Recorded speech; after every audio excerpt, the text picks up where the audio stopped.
animated animations. I would imagine not, but okay, let's get started. Jeez. Oh boy, if you had all that hard drive space, what would you do? Alrighty. I've got a couple terabyte hard drives, so, yeah, I know. and an SSD. I know. It sounds great. Look, when you have a terabyte SSD, it's like living on a cloud. Yeah, I know. Well, I thought I would, but I still don't. Anyway, good afternoon, folks. Welcome to Smudcast number 150. Woohoo! Nice, odd, even number. The hidden spirituality of Rise of Skywalker. Oh, boy. I don't know how to explain this one. I've only watched half before my brain just shut down. I'm like, I can't. Like, I was pausing every 10 seconds before trying to calm down. Because there's those people who just like referencing things for no reason and trying to insert their brain where it doesn't belong. And I don't know what to call that anymore. This is from a user called, or a YouTuber called Spirit Science. He has 1 million subs. And this video came out on May 2020 and has almost 21,000 views. So maybe his videos are hit and miss. Maybe he's got a very eclectic series of people who there's a fandom like Star Wars. Oh, Star Wars video, or watch that, or whatever. And well, the videos that look like here, he's got Iron Man, the hidden spirituality of Iron Man, the hidden spirituality of the Matrix, the hidden spirituality of Avatar, the hidden spirituality of the science Mobus.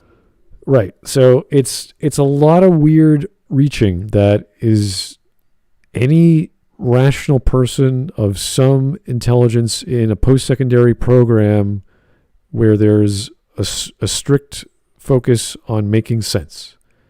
This is not this guy. Okay. So we have to sort of let go of some of our criteria for things that make sense. Obviously, if it's crazy, we'll call it out. But we're like, okay, it's kind of interpretive. It's kind of surreal and subjective. Like, all right, well, we'll give him that.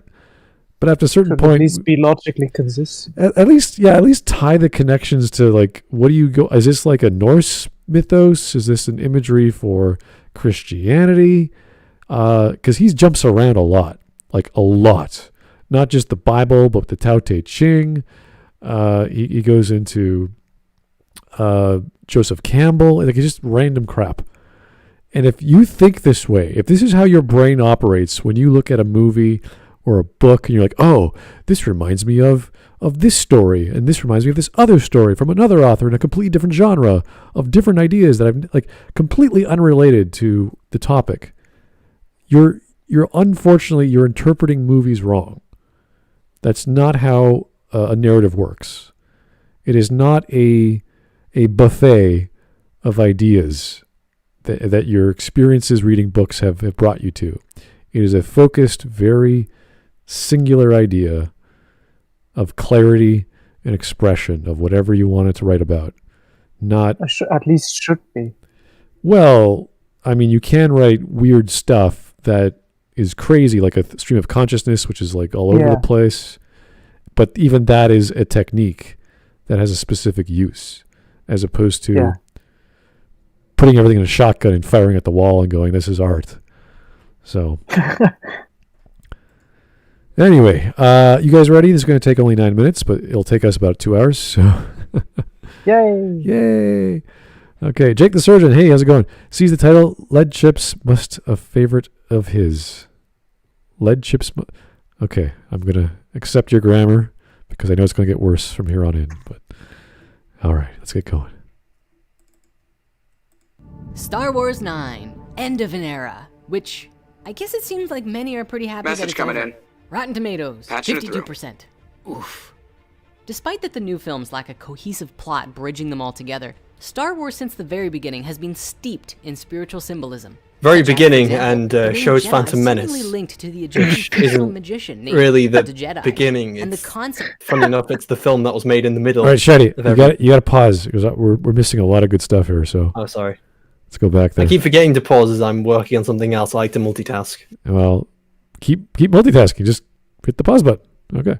But then if I hit the pause button, then chat goes below the window, and then I have to pull chat up again. Oh my god! I have to search through all my bloody Chrome tabs. Oh my dear. What will you do, Shiny? The problems It's a that faff. the problems of multitasking. Well, how can you do it? I don't know. Or since the very beginning has been steeped in spiritual symbolism, such as, for example, the name Jedi seemingly linked to the Egyptian fictional magician named the Jedi, and the concept of the Force. Wasn't it a combination of Japanese words, not Egyptian, if I remember correctly? Well, if you have Google and you search mythology and Jedi, you might find some new things you never heard of, and maybe this person did that. Maybe this person has an encyclopedic knowledge of random trivia from past civilizations. I don't know. Message coming in. The word for Jedi, That's Lucas true. took inspiration from the Japanese term Jidaikia, which refers to a dramatic set. Shidaigeki. Message There coming you in. go. That refers to a dramatic true. set during Edo period of Japanese history where samurai were still in activity. Ah, so they were seen as warrior monks. Interesting. Ooh. So, yeah, not ancient Egyptian shit. It's derived from Japanese. Right. All right. Here's Setter Cheese. Thank you. I'm already reeling at the title. Oh, wait until you hear this guy's voice and his references. It's going to drive you up the wall. Message coming in. Jake the Surgeon. Patching it through. Must be a favorite food. I should be arrested for my crimes against grammar. Spelling, too. My God. Grammar. Oh, Well, my. not only grammar, but also orthography. We'll just leave you alone, Jake. How's that? Inquisitor Matthias. Headcanon intensifies. Oh yeah, this guy is amazing. He is projecting so hard. He's reaching, and he's projecting. It's amazing. It's like he's doing two things at once. It's incredible. Mariner 1712. I just poured over the Star Wars games on my games collection. Dark Forces, Rogue Squadron, KOTOR. Man, the lore we lost thanks to Disney. Yeah, Good it's the entire EU. So it's not just the games. So Message coming in.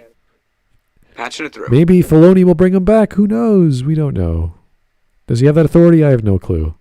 Nope, he doesn't. Probably not. No. Unfortunately, I don't think unless that material is brought back in some kind of game or like in a I don't know, comic or a TV show, Right. like that specific thing, like the Dark Troopers. It's not going to be like the specific story is not going to just be retold in canon. Right. I know people were talking about Mara Jade possibly making a scene because Luke is at that age where that would have been the appropriate time to introduce a female character. It's like, I don't think they're going to put that much money into having a CGI Luke running around with a Mara Jade. I don't see it. I don't see it happening. So, but anyway, that's another thing. I think people were more into the idea of recasting the character than just like CGIing their face. Yeah, I know. It would make a lot more sense, and I see nothing wrong with that, and people would pick up on that really quickly anyway. But no one was expecting that. I certainly was not, because I'm not even following it. But everyone lost their minds, and everyone had a good time. So, well, for the most part. Based on Taoism. I mean, I'm not the only one who reads the Tao Te Ching and just imagines Lao Tzu as like a little hairy green man, right? What? Okay, so I've actually read one version of the Tao Te Ching.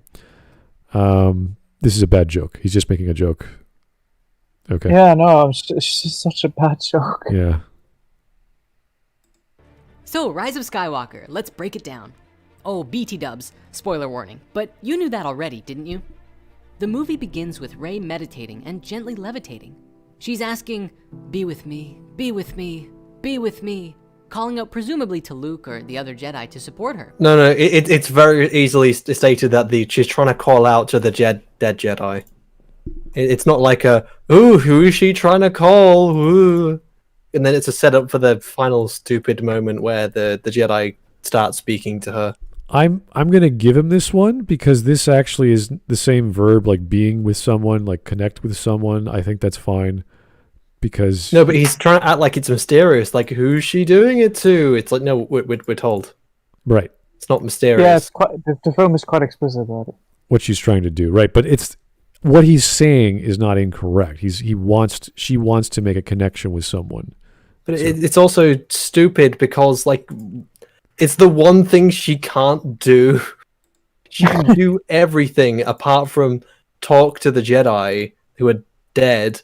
And then even the Jedi who are dead, they're not ones you should be able to speak to because they didn't learn how to keep their life force after they died. Only Qui-Gon, Obi-Wan, Yoda, and Anakin.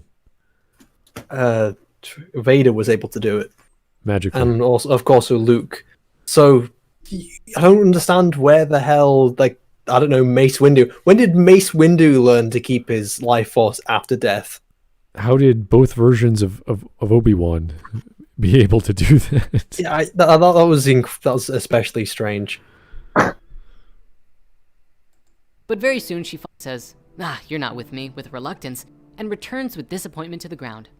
The lesson here is mystic surrender. But then we never Despite needed her training connection to the sorry, I need to, fine, I'll pause it. You never needed training to like speak to the dead Jedi before, so why do you suddenly require training now? It's the one thing you literally don't need training for, and it's just like, oh well, she can't do something. Isn't it interesting though how the Jedi, whether they're alive or dead or in spirit form, they're very reluctant to do anything until it's absolutely necessary? Like there's this sort of perceived like prophecy that there's a time and place to do something, and they're very, like, because of that, they're very non-confrontational. So it's kind of like, doesn't matter if they're dead, doesn't matter if you want to talk to them, they don't care.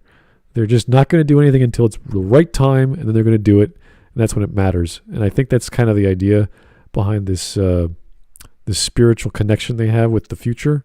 Like they prophesize the future, they can see the future, and it's always this thing that's going to occur, so they focus on that only, and everything else is like immaterial to them. So I think that's a thing with the Force in general, though. So someone trying to do this, I don't know if that's a technique, a discipline in the books, but I do know there's artifacts and things where you learn from others who are dead, who've infused their thoughts into those artifacts, and you can learn from them that way. So maybe she got the... You mean the holocrons? Holocrons are one example, yeah. So this is an idea that... Well, holocron's more about just storing data, right, than like into a specific, like your being into an object. Right, but there's more than just knowledge in the holocrons. There's also the will of the user that can influence the mind of a Jedi, and we saw that with was it Atris, or was it Atris on KOTOR 2, where she was influenced by all these Sith holocrons. So maybe she read the text wrong. Maybe she was being taught wrong. Like, I'm not sure, but something's not clear as to what she's trying to do and why it works this way. Of course, she is unable to truly surrender to the wisdom of the Jedi that she's trying to connect with. She is so... All right, so that's obviously incorrect. She can't even make a connection. She can't... Like, it's kind of like making an FTP connection. You have a file transfer. If you can't connect to the server, you can't transfer data. So the problem is not transferring data. The problem is connecting in the first place. So, it's set up for such a cheap moment because, like, nothing changes between then and the end of the film, and the Jedi just spontaneously just appear. yes. It's like, oh, rise, Rey, rise. Ooh, what the fuck did you come from? Where were you earlier, dicks? What were you waiting for? I guess this will wait for this specific moment. Just like Yoda and TLJ. Why? Yoda was waiting Who knows? for how many years for Luke to get off his ass and do something. It's like, Jedi's are just... They're incredibly lazy. They're just like, oh, I guess I should do something. yeah, it's the last. There's only one opportunity, and that's the last second to do something. So it's time to do it now. They're so reluctant. It's like Luke's about to burn the text. Oh, better stop him. Oh, there weren't any texts. Like, why didn't you teach him that as soon as he landed on the island? Just right there. Luke, what are you doing here? Get out of here. You don't have to be here. Go save your sister or whatever. I remember in Legends, specifically in the Heir to the Empire novel, it's stated that Obi-Wan will no longer be able to communicate with Luke, at least not for a long time. So it is setting some kind of limitation there of why he can't just rely on Obi-Wan all the time for advice and such. Right. So that actually has a reason why the Force Ghosts don't just, appear and fix everything. But here, it's just like, there's no reason given. This is a very important thing with something as ambiguous as life after death and essence and mind over matter. You have to limit these understandings of what a Force Ghost can do. And as soon as you have TLJ, just break all the rules and do so in a stupid way. And then you have episode 9, which just goes nuts. I don't know. Like, I don't know what to say. It's just like, what do you do after this broken narrative with all the lore breaking all around you? What is the Force at this point? It's whatever the writer wants, pretty much, as opposed to a consistent. Yeah, pretty much. As opposed to this consistent magical, yet empirical thing. So, it's a sad story. Filled with expectations and desires that she misses the real opportunity to connect on a deeper level. This is the exact same as Korra. I really don't think that's... What? Bringing up Korra. Ugh. I really don't think that's the problem with Rey at this point in the story. And what he's trying to say is that she's not connecting to the dead Jedi properly. It's like they don't want to talk to her. I mean, but even then, that's a thing that's mentioned at the very beginning, and then nothing comes of it until the end. And at least in Korra, it's more, it's mentioned more and it's dealt with more. So it's just even there incredibly dissimilar. It's hard to grasp the movie as a whole just because there's so many moving parts. Yeah. And for Rey to not be able to do something which is not even a thing to do. Message coming in. Is just like, why is this a conflict? Why is this like nothing comes of it? She doesn't learn anything from it. She's trying to open the door. She can't. And then someone from the other side of the door opens the door for her. And you're like, oh, well, that's not much of that's not really a conflict. Like I'm trying to give the comparison of like, Kung Fu. I don't know if you guys watched the original Kung Fu in the 70s. There's Kwai Chang King. He's waiting at the temple and all the boys are lined up and he doesn't move. And he stands there all the entire week. And the monk notices the second time. It's like, okay, now you're ready to come in. Because he's dedicated. Whereas all the other boys were playing or sleeping or whatever. That's kind of what's going on. Only Qui-Gon is not banging on the door. Whereas Rey is like actively trying to get through to something and nothing's happening. But she's not supposed to in the first place. Anyway. Joe Crazy. Maybe the Jedi were just reluctant to talk with Rey specifically. Yeah, I think so. For plot reasons, right? I wouldn't want to in that empty space, not even for a second. Let's talk to the crazy, overpowered Jedi who has the powers of a god that we can only hope to achieve in our lifetime. It's like, yeah, I don't want to talk to her either. The Jedi that connect with. She is so filled with expectations and desires that she misses the real opportunity to connect on a deeper level. This is the exact same as Korra in Avatar, The Legend of Korra, who cannot airbend due to her lack of ability to truly surrender to stillness. We'll come back to this at the end.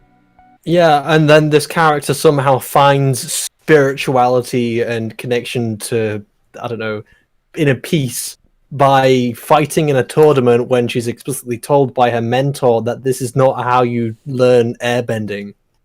But yet, but she's right, of course. And Tenzin's just an old fuddy-duddy. Oh god, Korra is so shit. This is the same case as Korra, where she can't be spiritual enough to learn her airbending, but then she somehow manages to do it in a bending tournament. Compare this. I know how. Compare this unrelated issue of a woman trying to do something she's not supposed to do to another woman who's trying to do this thing she can actually do. It's like, oh, that's, and she does it in a way that doesn't make sense too. It's like, oh, great. The airbending just kind of even comes out of nowhere in the end. Like she has all her bending taken away, and then apparently not her airbending, and then she can just do airbending. It's so stupid, and it just Technically speaking, it's always set up that bending also has to do with your character, that you need to adapt to shit and everything, and she just changes nothing about her character.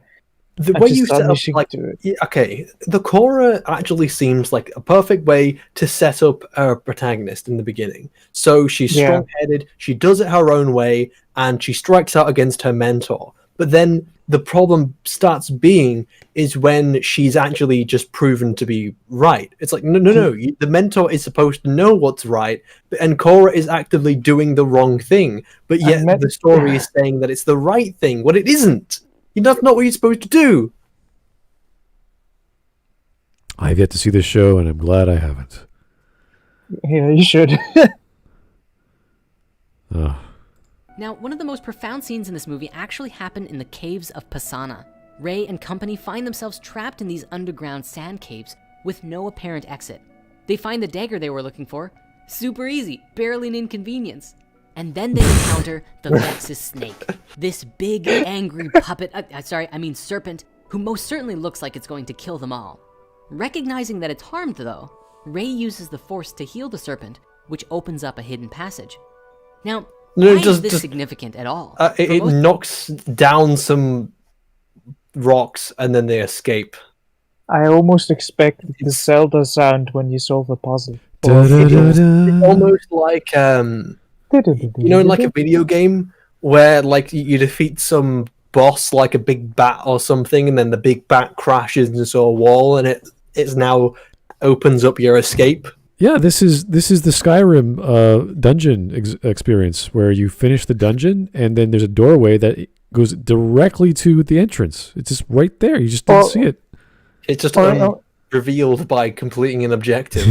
Or in Darksider, where you solve a puzzle and then it shows you the doors are open and it plays a sound. It's just that kind of stuff. This is the most profound scene in the movie, guys. It's so profound. You just don't know what's going on. Oh, yeah. Most people, it's like, all right, they found a snake. Moving on. If we look at the world's most prominent religions... Whoa. Okay, get ready. Hey, why isn't really Buddhism doubt J.J. Abrams started looking at Christianity, Judaism, and I assume Islam. the other one is Islam. Yeah. So, okay. If you look at... I doubt J.J. looked at these religions like, how can I take these and put them into my story to add a level of spirituality? I doubt he's the biggest Christian. I doubt he's the biggest symbolism searching guy, let alone someone who uses religious symbols to mean anything. But this is where this guy is going, because this is his whole shtick. So let's just see where he goes. I think I'm going to have more success shoving a blaster up my ass. Well, you do that, Shiny. All of the Abrahamites, for example, we find this story in Genesis about the Garden of Eden and how the serpent tricked Eve into, harsh times. I don't want to cast this as good or bad or whatnot, but simply to say that especially within the Abrahamic traditions, the serpent has most often been a symbol of the devil and something to fear. This idea is found all over the place, even in pop culture today, from Jafar in Aladdin to Voldemort and Slytherin. And how does this tie into the film? Hey, even Indiana Jones hates them. The snakes are dicks. Hey, this other character doesn't like snakes either. Whoa. No snakes, they're venomous, which is the reason why people don't like them. And how does Christianity and the Christianity's look on snakes relate to Rise of Skywalker's big snake? I would love to go on a massive rant, but it will be way too long. So I just say I don't think he quite understood the story. There's a lot of nuance. Snakes, they're not nice things. But he hasn't stopped yet. Don't worry, there's more. When we look deeper into history, the serpent wasn't always evil. And this is true even today. Okay, so we went from snakes are bad. Here's a guy who doesn't like snakes. Here's another guy who doesn't like snakes. Oh, by the way, snakes aren't bad. What? Snakes weren't always bad. Are they scary or not scary? Which one is it? What do you want to say, sir? I'm pretty sure, if you drop a snake on someone, they're going to scream and freak out and throw it away. They're not going to think it's not because of any religious reason. It's probably just more thinking, oh shit, it's a snake, it's going to bite me, or fill me with venom. I've got to get it off me, get it off. That's their reaction, not because of religion. Because it's a genuine possible threat. I love this super chat. It's fantastic. I have to say, having a snake around your neck is kind of an interesting experience. Yes. My dad has a corn snake. It's pretty cute. So, Mariner 1712, Star Wars: Revenge of the Snake. Don't fear the snake. It's good. Don't worry. No, it's a good thing. It's good. Don't step on snake, otherwise it will fight you. In the Mayan cultures, we see the Ouroboros, the serpent eating its tail, describing the infinite cyclical nature of the universe and the divine sources of wisdom. The Mayans also have Quetzalcoatl, the winged serpent deity who stood for learning. In ancient Greece, we have the Caduceus. Oh my god, are you just going to just list snakes? Like, what are you doing? I can list one too. I can list one too. Sometimes snakes are bad. Sometimes snakes are good. Then there's some more snakes. And then there's Jörmungandr, the Midgard serpent, the snake from Norse mythology. Yay, I know a snake too. I wonder if he's looked at Empire Strikes Back and then compared Yoda to like a leprechaun. Leprechauns are small. They're also green. Yoda is also small and he is green. Yoda brings good luck. But instead of it being through money, it is through wisdom. I wouldn't be surprised if you had a whole analogy of chasing the rainbow, and at the rainbow you didn't find gold, you found Yoda, but that's better than gold because wisdom is important, and wisdom came from Socrates, and Socrates was a wise man, and wise men are part of culture, and culture is really important, and what's really important is, like, it just keeps on and on and on. You're like, oh my god. Jesus. Anyway, Joe Crazy, I'm all for Abrahamic theology, but that's a pretty big stretch this guy's making. He went through like 5 different religions and cultures right here. I don't know where he's going. The twin staff of Hermes. I don't think he knows where he's going. going. Also a symbol of wisdom, describing the masculine and feminine energy channels that runs up the spine, igniting with wings at the top, describing the ascension process. Often, every time that these serpents cross, we have a chakra point as well. In the tarot, we sometimes see a serpent wrapped around an egg. He just jumped to another one. Like, what was that all about? What, he went from Greek mythology to the symbol of ascension, and now we're at the tarot card read. What are you doing, dude? Okay, if this is actually relevant to anything, then sure, bring it up. But how does any of these snakes relate to this snake? In what way? They are snakes. That's okay, the only don't way. bring up all the snakes. If you really need to draw from religion and mythology, look at the specific snake you're talking about. And even then, I think it'll just be a stretch to say, hey, this snake wasn't bad. In this religious story, this snake looked evil, but then it turned out it wasn't bad. You shouldn't judge a book by its cover.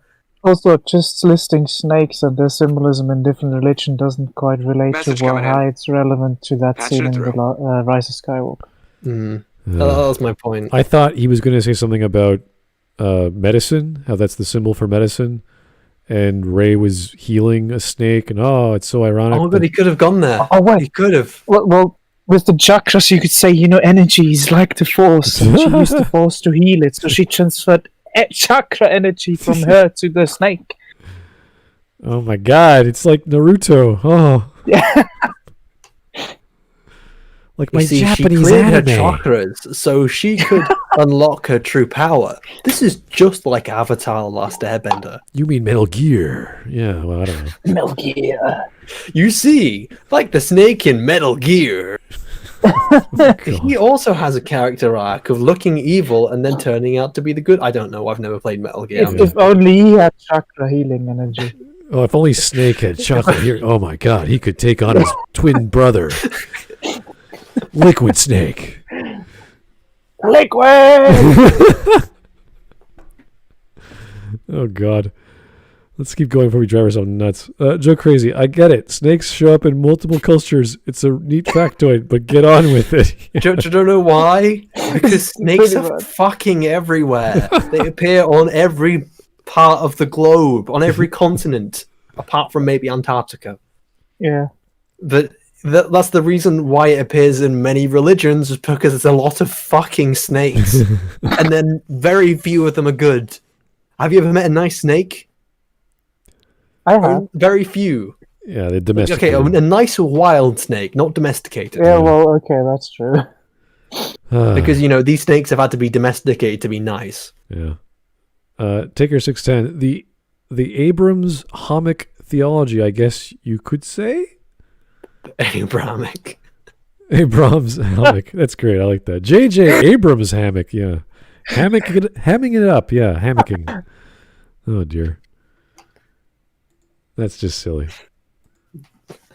I think we'll get through this video pretty quickly. No, Shiny, you don't understand. This We're already 3 minutes in, and it's only 9 minutes long. It's taken us 31 minutes to get to this point. Okay. This is his 7th snake he's talking about. We're still lost. Well, if the whole video is about snakes, then we're not going to have an issue. No, Shiny, no. It keeps going. Oh, you would not believe 9 minutes of snakes. Represents the flow of cosmic energy, and the egg it wraps around is the ever-forming reality that is coming into being by our progressive growth through life. When we see Rey in the cave with the serpent, the party has an immediate reactionary choice: fight or flight. Rey, the divine feminine stepping into her power. Yes, because the snake threatens them. It is currently threatening them. Look at that. That is threatening them. Of course, Rey is the divine feminine. I'm going to eat you. What is the divine feminine? Did he even say that before? Yes, no. Well, he mentioned it with the staff of the feminine, the masculine, rising up with the spine and then with the wings. I just don't know how it quite relates back to it, but yes. Oh dear. Choice. She heals the serpent and opens up a hidden passage as a result of this action. This very scene describes the... Isn't that just a giant spotlight that JJ just turned on? It's like, oh... It just knocks a few rocks and, oh, look, at exit.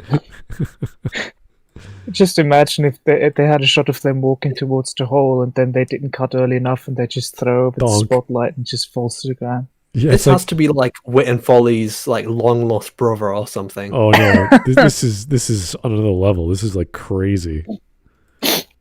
Like Wit and Folly reads one book, this guy reads like every book except. No, this guy has injected theme into his veins. Yeah. I can see imagery everywhere. Like, whoa, dude. Divine feminine healing the wounded serpent, healing the fear of that which is misunderstood, and through compassion, opening up a hidden doorway into the next stage of their journey. What? Wait. And what did that have to do with all the religious crap you just shut down? I don't know! How does healing a creature show compassion? Like, how does compassion open a door? What?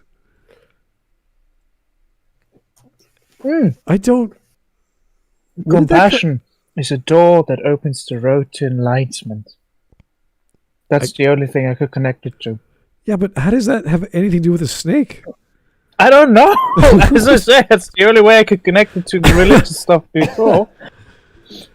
I think I need a drink. This is like making me cough. I don't know.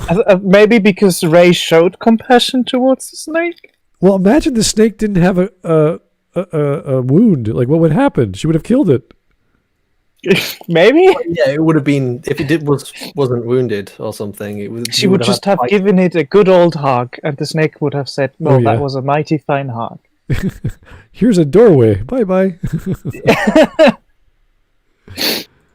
Oh. All right. What the fuck did all those snakes have to do with anything? I'm annoyed. I don't know. Well, there's a snake there, and there's a snake here in the Rise of Skywalker. It's obvious. Patching it through. It's okay. This person in this shot is eating an egg. Let me show you about all the religions which eggs are relevant in, and how that doesn't relate to this person eating a fucking boiled egg. This is what happens when you just start focusing on nothing apart from interpreting. just what could it mean? What could it mean? And then he just starts connecting dots that were never really there. I'm imagining the guy with the wall in It's Always Sunny in Philadelphia where they have Yeah. the red string everywhere. And he's like circling shit and he's going nuts. Oh, there's symbolism everywhere. It's like, no, there isn't. Please calm down. Oh. I hope at some point he will come to phallic symbols. I hope. Oh my God. I've encountered people like that at uni and everything, and they just go crazy with symbolism. They just. So you see, this is really the desire of the man to insert his penis for procreation, but also for pleasure and spiritual enlightenment in his third stage of life. And this is where he's becoming more of a man by penetrating the woman. It's like, whoa, slow down there. Where are we going? You're very good at that, Smud. Like when I had to resit my English about so many fucking times, they passed the exam. There are so many times you had to look at a text and explain the depth, and I kept just thinking, sometimes a red fucking curtain is just a red fucking curtain. It doesn't mean anything about blood or fire or anything. It's just, oh, it's nice that this curtain is red in this drawing. Does it need to mean anything? Did the artist just think, oh, I thought a red curtain would look nice against this blue wall? It just reminds me of an exam I once had at uni where I did my extreme very best to use as many buzzwords and words we had during the course as possible, but make it as little sense as possible. To make it as idiotic as possible. And then when we got it handed back, I was the best of the class. Oh my God. I was the best of the class. I completely fluked my English exam on my final. Well, obviously, every go is going to be a final go if you have to resit it. But on my mask go, the way I managed to just get through it is I just bullshitted. I just completely bullshitted my way through the exam, Everybody else meaning into everything, and I got a fucking C. Great, I passed, and I never need to do my GCSEs again. Everybody else in the class tried so hard. I just didn't care. I hate the topic. It was absolute bullshit, and so I tried to make the biggest bullshit possible. And the lecturer loved it. He loved the shit out of it. Reminds me of the opposite example of my dad, who wrote an essay back in high school, and he used all these complex words and referenced all these random ideas, and I think it was an English paper or whatever, and the teacher said, "What the heck is this? I have no idea what you're talking about. Please do it over." And he did it the proper way, the way you should normally do something, things that make sense and are easy to read. So I'm so happy that during the really important years, the first couple of years where all the basic stuff is taught, I had excellent lecturers and professors. So that was great. Yeah. Usually the first year stuff is the best because it's simple and you can't screw it up. But when you get to like fourth year or you're doing your... Oh, no, I had really demanding professors, but that were really fair but excellent. So they really had a high standard, but really taught you the good stuff. I see. I gotcha. Ah, boy. Okay, let's keep going. Rone Herushin, I'm sorry, what divine feminine? Nanny the fuck is that? And why does it make me angry? Because this guy is bullshitting. He is bullshitting everything. And people are, if you go to this channel, if you go to this specific video and read the comments, everyone's like, oh, this is so great. It's like, oh, this is so beautiful. Why don't you? It is the argument of, basically the argument equivalent of having incredibly good looking visuals and cool action sequences, but an incredibly shit plot. Only in this case, it's beautiful images of random shit that you might have heard about because it's just being incredibly flowery. Yeah. It's almost like poetry, yeah. This is practical for all of us in the sense that if we experience something in life that we immediately fear, how might showing compassion to that thing change the outcome of what we expect to happen? Yes, the next time when someone tries to rape me, I'm just gonna hug them. How about if it's an inanimate object like a car is about to crash into you? Show compassion to the driver. blow them a kiss, and then it rams into. Message coming in. A tiger Patch it through. walks across your path. Show compassion to the tiger before it eats you. Like, no. What a crazy thing. If you are afraid in public, something really dangerous is happening, okay? I love this video. Don't show compassion, run away, or figure out what the hell's happening so you don't get killed, all right? Jeez. Oh, here we go. Oh, I don't think I can speak properly. Taker 610. Skyscrapers are phallic objects violating the sky. Yeah, I know. That is actually viable in symbolism. Yeah. That sounded like it came straight from a Wit and Folly video. Message coming in. Maggie Mayfish, Patching probably it more through. exact. But yes, Wit and Folly, same vein as, yeah. She will do that too. Symbolism can be. Explain the fucking difference. They're the same to me. No, Shiny, Patching it no. You can tolerate Wit and Folly to a degree. You can't tolerate Maggie Mayfish. I mean, there's reasons why I won't get into. But To this day, we don't know who died and who killed them from that very first video that I came into. She on changed the Smudcast. title. It's not the same title, Shiny. She changed it 3 Why? times. Because then it just puts a question that never gets asked. That's fine. answers. She can make her own videos. They don't have to make perfect sense or any sense or whatever. She can do whatever. It's fine. It's good. You know, what I find super interesting is that some of the things he does, taking symbolism and all of that, you can use that in extremely specific circumstances. But not this way. No, exactly. Like if you want to talk about her as a healer. I mean extremely specific circumstances. For example, when you have texts that are intentionally pure, like filled with symbolism, which this, like he did the Rise of Skywalker, you can't really do much with it. Right. It's just extremely specific circumstances that you need to be extremely careful with, and then base your arguments on very well-founded evidence and good logical thinking. Because so he's just, there's Snake, therefore that. Right, because the design of certain stories, like let's take movies, so Fight Club, Memento, What Dreams May Come, like they're designed to have objects that you're not sure what they mean. And they can represent things in a certain interpretation without contradicting the character or the plot. You can do that. Yeah, exactly. But in most cases, people just look at things and go, this is a snake. This snake is also found in Norse mythology. And you're like, what? No, yeah, but why? Like, what are you talking? Like, and they just keep, this guy, again, he listed like 6 or 7 snakes for no reason. Here's a snake. Yeah, Here's another snake. there's also this snake, and there's this snake as well. Yeah, it's like This saying, is also another snake. This is not quite like the last snake, but it's also another snake. what's that stupid animation of this guy talking about a horse, and his horse is amazing, and it can do all these things, and it's just a horse. Like it's a stupid horse. Like what? Who cares? Why are you showing me this horse? It's a dumb thing. But he just keeps going on and on how great this horse is. It's a song, and it's like, okay, this is supposed to be a joke. That's the whole point of the experience of listening to this song. It's not meant to be anything else. So Yeah. you can do that. You can say bullshit, and people go, yeah, that was entertaining. But there's nothing there. So anyway. There will always also be people, there's so much meaning in there. Oh, God. Joe Crazy, here is a shot of the sun. Now let me proceed to list every religious spiritual belief that uses that as a symbol. Yeah, I mean, that'd be horrible.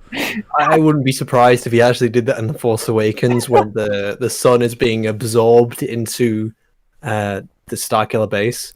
It's like, here are all the religious elements of the sun. Oh, God. And they don't have anything to do with this star specifically. The same But way. here are them. The same way that people latch on to the theme that Yoda says because you wouldn't know otherwise if Yoda didn't say it, that defeat or whatever he said. What does he say? The loss. What the hell is Yoda actually says when he talks to Luke? Is the Greatest failure. failure is your greatest greatest teacher, right? Teacher failure is. Right. So, Yeah. so Matt, to this guy who likes symbolism, like, Hope is like the sun. His eyes light up. Oh my God, she's right. And she starts listing all the suns in mythology and religion. And like, oh, there's so much meaning. Every kind of possible personification of hope as well. Oh God, they reference chariots of fire because it talks about the Roman god of the hunt or whatever. And he has a chariot, and that was the chariots that draw the sun that are hunted by the wolves trying to eat them. Would you go crazy? You're like, what are you doing? You just have to say nonsense in your film, and then all of a sudden, this guy's going to be like, "Oh my God! Look at the deep meanings, the meanings." If only I studied. My favorite example are interpretations of I forgot what the artist's name was. This film, I think it's called Empire, which is just filming the Empire State Building for, I think, 24 hours or more, and they just then shortened that to 2 hours or so. And people have made crazy interpretations of that. Yeah. Absolute insanity. And it's just, a time the sun rises and sets. This shows. Yeah. Or the world of the Empire will stay strong. People especially love when there's a reflection on the window of somebody switching out the tapes in the camera. Oh my God. No, seriously, it's absolutely insane. All right, let's. We're not even halfway done. Let's keep going. I think Andy Warhol. I think it was. Fucking sense. All right, Rone Herushin. Wait, I remember this guy. He had some Atlantean theory that armored skeptic. Oh God, I think you're right. I think I remember that. Yeah, no, because the animation looked familiar, and I was like, I remember seeing this guy in his crazy bubble boy caricature. So. Yeah, no, this guy is stuck in a library. Now, much of Rise of Skywalker revolved around Rey's descent into facing her inner darkness. Okay. No?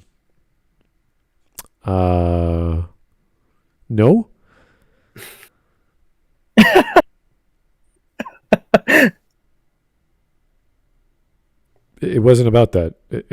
It really wasn't. What inner darkness did she have? Does anyone know? What's raising? She accidentally fired lightning at what she thought was Chewie, and it exploded. That whole scene made no fucking sense. Let's call it what it is. She sharted lightning. Does she even have inner darkness? I don't even know what you mean by that. It just she sees the dark version of her, and then there's one line where Finn says, "Oh, you don't know what she's struggling with, Poe. None of us could ever know." Yeah, but does that she's struggling with success? Does that ever slow her down? Nope. Is it a hurdle in any way? It's brought up. They have a fake death for Chewie. And it's never brought up again. I don't think there was ever a time where she second guessed herself of what she was always go, go, go. Why can't I do things now? Get out of my way. Everything was go, go, go. Even if she, that encounter we see with her shark face caricature. Shark face. It's like sounds like a Batman villain. Well, I don't know how you. Whatever that mirror image of her was. All it did was push her out of the room, and she's like, okay, well, I got the thing, so I'm good. She didn't do anything to that thing. She just faced it, it attacked her, and then she fell back, and then that's that. That's not facing your fear. Kylo Ren destroyed the fake holocron, the Wayfinder, and then she just steals his. But when you talk about a dark shadow self or side to yourself, there's usually some inner conflict, oh, I got to conquer this to become something, to become the hero that I need to be to save the day or whatever. I don't remember seeing that at all. She has no weakness to identify with that we can say, okay, this is what she has to do. It's really important to understand the weakness of a character when you get to a climax in a story, because then you can identify which one is important to the story and how they're going to change when they make that choice in the climax. And I never see that with Rey. She doesn't have a flaw that I can find. Stemming from her being the granddaughter of Palpatine. This evil energy within her DNA scares her. I don't think she cares. Does she ever go, oh, wow, I'm the daughter of Palpatine. How horrible. What do I do? She exiles herself to a planet when she kills, or supposedly kills, Kylo, but then brings him back to life. So she's scared of herself? And then she has to exile herself as a result? She doesn't want anyone else to get hurt? Is that it? I'm really trying to figure out what the hell happened to Rey where she's dangerous to the universe. Like, I don't... The only thing that there is she's the granddaughter of Palpatine. Yeah, but so what? I know! Does she ever go, oh, I'm the grandfather or the granddaughter of Palpatine. I have evil genetics. I gotta run away. I don't think she ever says that. No, I know. It's just there's nothing in the film. The hell is this guy talking about? And twist thoughts into believing that she could actually become evil. Rey didn't have a choice about carrying this darkness within her. So it wasn't possible that she could actually become evil. It was Wait a tricking her second. into thinking she could possibly maybe become evil. Is he trying to say that evil is genetic or something, and then there's no choice? It's all deterministic from birth that she's going to be doing evil stuff? She's the divine feminine. She can't be evil. That's So right. it's just pure. Everything is pure. It's just she's just being tricked that there might be possibility of evil in her heart. I'm trying to understand where this guy's coming from. And the movie is not the same as the one that we saw. No, definitely not. Yeah. It was there since she was conceived, and her shadow self had to be faced fully in order for her to embody the light and truth within her. We even got to see a little bit of this with the fight between her and her, well, shadow self. Yeah, but nothing happens. What have I walked into? Hello. Oh, hey, voice. Hello. This is, how do we I describe believe it? an approximation of hell. This is, okay, you know how Maggie Mae Fish is crazy? This is a guy who's, like, stuck in the mythology section of the library, and he just pulls out random books. So, voice, the snake in Rise of Skywalker, funny enough, in mythology and religions, there are 101 fucking thousand snakes, and he made sure to list them all. What? He didn't link any of them to the actual fucking movie, but he mentioned them for some reason. He mentioned 1,400 types of snake. Well, no, he mentioned different snakes in mythology, a lot of them, that had actual no relation to the film. He didn't even connect them to the film. He just brought them up. No, fucking no. I gotta He did. rewind the It says, video. here's a snake in Christianity. Here's a snake in ancient Egypt. Well, he Here's a mentioned the snake in symbolism of them Judea." as well, but he didn't connect that back to the Rise of Skywalker. Yeah. Oh, I gotta check this out. How far back is this? Well, please don't do it on our video. Please do it on your own time, because this is going to take so long.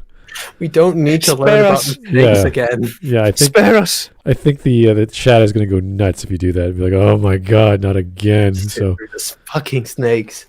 anyway, he's talking about the shadow self, and this is in regards to Joseph Campbell's Heroes with a Thousand Faces. This is a classic hero's journey idea. I don't really see a hero's journey in episode 9. I just Oh can't. my god, you're right. Sorry, I went back. He brought up Jafar and fucking Indiana Jones. Yep. He did. Yeah. Indiana Jones somehow had some kind of relation to the Rise of He hate- Skywalker in He they hates both had snakes. snakes. Garden of Is that Eden. thing in Rise of Skywalker even a snake? It's an approximation of an alien snake. Some or kind of snake. like Alright. big sandworm thing. It's some kind of armored snake. Snake. I think I called it a or I referred to it as a basilisk. Personally, I have to say my favorite parts that you missed voice still is that you should treat something that's threatening to you with compassion. Like a car or a train. A car coming at you. Or a man beating you over the head with a golf club. That's probably the best thing. That's the best lesson in life. If only Joel had treated Abby with compassion. If only. If only. Maybe he could have done something nice to her.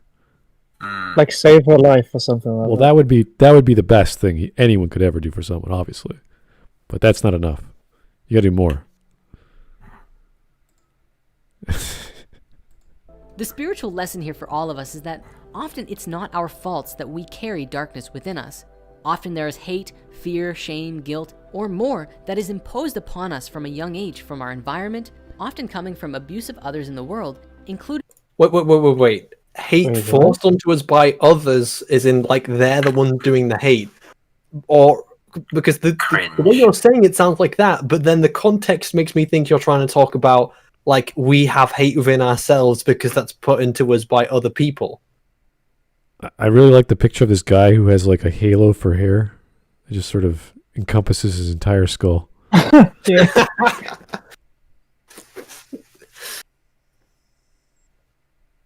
So, yeah, people impose their hatred upon you because, I don't know. People make you hateful somehow. It's not quite how that shit works, but alright. I don't think that's how it works. I don't think That's not how hate works. I think he's teaching us how to project. I think this is what's... If you have bad experiences in your life, this is how you project your emotions onto your movies so you can understand them better. It's like, whoa. Wait, would that then include genetic hate? Yes. Or genetic darkness? Because in Rise of Skywalker, there's not really anyone, imposing darkness onto Rey. Except for Palpatine's genes. By virtue of being born, you're evil. Like, what? Thanks for the wonderful ethics discussion there, JJ. It's just, you're born, you're evil. Like, oh. Evil men have sex, make evil babies. Whoa. Other people put hate onto you. They make you hateful.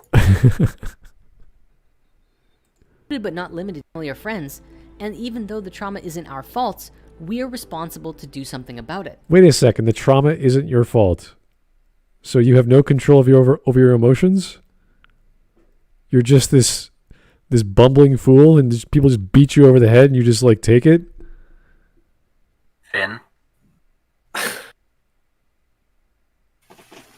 That seems like a very weak reaction to having negative experiences in your life. You just sit there and you accept it and you whine like a bitch and you just take everything that life gives you. No sense of ownership, no sense of trying to fight back, no sticking up for yourself. It's just woe is me. I can't do anything. You need to treat it with compassion. Love the hate. You need to love the hate. Love the hate? Oh my god.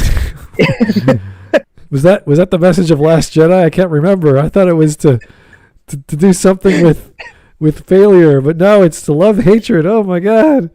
There's so much meaning. We're not fighting what we hate, saving what we love. We are ascending to higher stages of being through this video. Because I'm a female snake and the man beating me is a male snake and or something. I don't know. It's all snack. Oh god. We have to face it, like Rey did, and come to terms with who we... What did she face? Who? She didn't overcome anything. What she overcame her genes. How? When? I don't know. She used the power of her genes to defeat her genes, so... Hey, no! Are you saying she has freedom of will and life is not deterministic and things are not set apart by genetics and time? There's things you can take different paths in life and everything's not set in stone? What is he talking about? truly are. We can begin this transformation process for ourselves very simply by changing the language that we use. Like Caroline Casey describes, instead of using the word trauma, try my dangerous and beautiful Who's assignment. Caroline Crazy? What? Wait. Not trauma, Process for ourselves dangerous and very beautiful simply by changing the assignment. language that we use. Like Caroline Casey describes, instead of using the word trauma, try my dangerous and beautiful assignment. So when someone rapes you, and you think back of what to call that thing, you don't call it rape. You call it a beautiful assignment. I've had horrible trauma. What the fuck? I've been in war. What is this guy talking about? War, and I saw horrible things, and I just have my dangerous, beautiful assignment. There's too much beautiful, dangerous assignment. When someone stabs you in the gut, my dangerous and beautiful assignment occurred. This almost goes into the direction of loving you hate and loving you. I would imagine like the therapist just sit down and says, "Where did your beautiful and dangerous assignment start?" Pretty sure anyone who actually has any personal trauma would Message coming feel in. kind of offended that Patch you it tried through. to flower it in such a way. Feel offended. Like the- If I had said something like that to my therapist back then, he would have said, "What the fuck are you talking about? I remember. Let's talk." I remember LitDev put on some kind of comedian, and he made the piss out of he was talking about how language becomes flowery, Yeah, and so like originally it's called George Carlin. Yeah, what was it? Shell shock, and Yeah. then they change it later to battle fatigue, and then they change it to operational exhaustion. Then post-traumatic stress disorder, and it's like not actually fixing the problem; it's just making the language more flowery. yeah. And now we're going from post-traumatic stress to my dangerous and beautiful Yeah, assignment. this is that's in this case it's worse, but the APA or the American Psychological Association is very good at recategorizing exactly the same thing. Only this time they're aware it doesn't exist, but they gotta like downplay the crap they made up the last DSMV. So it's like, it's not ADD, it's ADHD, or instead of multiple personality disorder, it's really dissociative identity disorder, because we don't have any examples anymore. So, they do a lot of bullshit like that. So, but that's like the great gold standard of all mental health in the world. Sure, yeah, okay. Anyway, Taker 610, did Palpy give Ray some Levi's or something? What are you talking about? Jeans? Jeans? Yeah. We're not exactly sure though. We weren't too sure how the jeans got to Ray. He wasn't very clear on that. But yeah. Anyway. Whew, let's keep going. and beautiful assignment, because our greatest struggles hold the seeds of deep personal transformation within. What? Yes, post-traumatic stress disorder in a war is obviously going to create the deepest seeds of transformation. No, but the thing is, he's not wrong, but the transformation is start learning to deal with your fucking trauma. So that... The trauma is not a good thing. The trauma is something you have to overcome. You have to get but back. that's the transformation. So the act of trauma isn't transformation. It's you have to getting over it. Away from you have to transform to get over your trauma. But the trauma itself is not a positive transformation. It's a trauma. No, it isn't. It isn't. I know. I'm just saying that to overcome it, you need to transform. So I think that's kind of how it means. It's just phrased incredibly retarded. I would call it insulting if I was someone who actually came back from war with post-traumatic stress disorder. You have to grow out of your pain. You have to learn to... Oh, God. I just want to smack that... Not even like war. You could have trauma from like a family relative dying, or you stepped on a bee's nest when you were young and now you're paralytically afraid of bees. Well, those create the greatest seeds of deep transformation, voice. I could, as someone who has had to go through therapy many years, I definitely can see. It definitely can seem insulting, but I have developed rather thick skin, so I'm just off because I just find it funny. I generally wonder if I went to my uncle and said, "This is your deep and Oh god, no, I wouldn't do that. assignment." Like he's actually someone who went to war and actually has proper trauma from it all. Yeah, I went to him and said, "This is your deep and beautiful transformation." Yeah, if you were to do it that way, yeah, that Get out of definitely it. is insulting. He would probably slap you. In Rise of Skywalker, there's even a bit of redemption story here for the Emperor himself. No, there isn't. For the Emperor? How does he No, there isn't. transform? There, Dude fucking dies. are you? Wait, can I make a prediction? He's redeemed through Rey defeating the darkness she got from him. What? Yes, because that totally undoes all of its wrongs. Well, that's just Everything me was- guessing. That's just me guessing his point. I don't think this guy knows what a narrative is. I don't think he even knows the words coming out of his mouth mean. Doesn't he die attempting to blow up the galaxy? Yes. Yeah. He dies by his lightning reflecting off Rey's lightsaber while he's trying to kill her. Why it just doesn't stop is funny. Stupid though. Like she's deflecting it with one lightsaber, then she pulls another lightsaber out of her ass, and then she deflects a little bit harder with a horrible one-liner. And I am all the Jedi. That and then is she just like- goes on a, sorry, Oh, I'm gonna repeat it That is right. like She goes, me. I'm all the Jedi, and then she just deflects it a little bit harder, and then Palpatine disintegrates.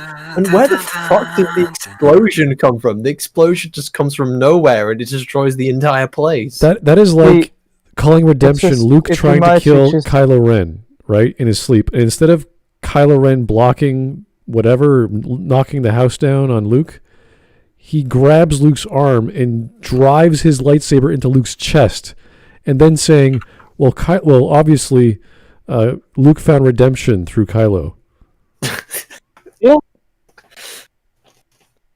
No, it was this deep and formative transformation. Like, I don't think he knows what he's talking. Like the term redemption, I don't think he knows what that means. It's through his own bloodline that he comes to meet his end. He is the one who, quite literally, sowed the seed of his own destruction. Wait a second, you're trying to tell me Here's what I said. just because it's your granddaughter and she kills you? He sowed the seed of his own destruction, so therefore all the wrongs he's done, they're fine. Therefore, he's they- redeemed They've been redeemed, but because through he had Rey. a granddaughter who killed him. Yes. Oh, What the? Isn't he like directly responsible for the destruction of Alderaan and the death of billions, yes. and then the subjugation of the galaxy, and then the Well, destruction of several more planets? But he got killed, you see? He got killed by his granddaughter, so he's definitely redeemed. But that's not his own actions. His actions may have created his granddaughter, but it wasn't his actions which stopped his own evil actions or even stopped him. Wait. I completely agree. I realize we haven't really covered too many defenders of, or I have never watched too many defenders of Episode 9. Like, I haven't really paid that much attention because they're crazy. This dude is not defending Episode 9. He's just trying to find meaning in crap and invariably doing a defense of Episode 9 just because he's seeing some crap there that might be beautiful to him. I mean, I gotta give it to him for trying, but this is crazy. Yeah. I'm so sorry, that wasn't meant to be a pun. Let us continue with the... That was a pun? Where was the pun? The seeds of his destruction? Oh, I guess seeding and having children. He sowed the seed of his destruction by seeding a Having woman. Is this guy joking with Getting- us? Is he just joking around? That would make a Fuck, heck of a he's lot more retarded. sense than whatever the crap he's talking about. Like, I can't take this guy seriously anymore. Is he joking or not? You took him seriously in the beginning when he started just his other videos. Snakes. His other videos, he's serious. He's just pure. This is his tone. This is what he does. Death and resurrect Kylo Ben. Lol. Kylo. Yeah, okay.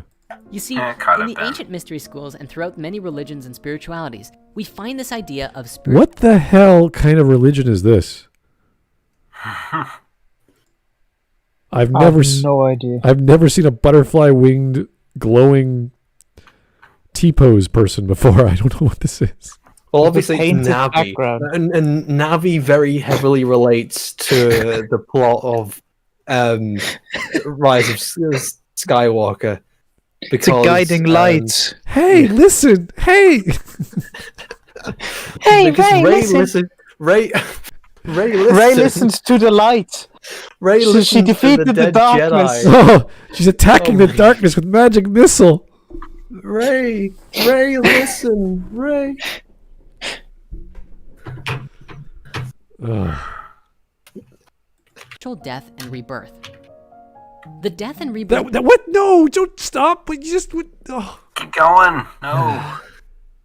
He had an image of a monarch image person thing, and he just. I don't know where he went with that. I'm having far too much fun just laughing at this video. Two. cycle is often believed to be a necessity to be initiated into the inner mysteries in the personal and spiritual. Wouldn't it be hilarious if one of process. these huge waves As just one kind of party came down on dies, them and just a higher threw them into the ocean and they both drowned? Yeah, it's convenient that the waves just stop right at that moment. It was a pretty cool wave Be pool they really, made. really loud up there. Yeah, I could barely hear it. She'd be like, I wanted to take your hand, but Ben's hand, and Kylo's sat there like, what? I didn't hear you. What? What did you say? Speak up! These waves are pretty loud.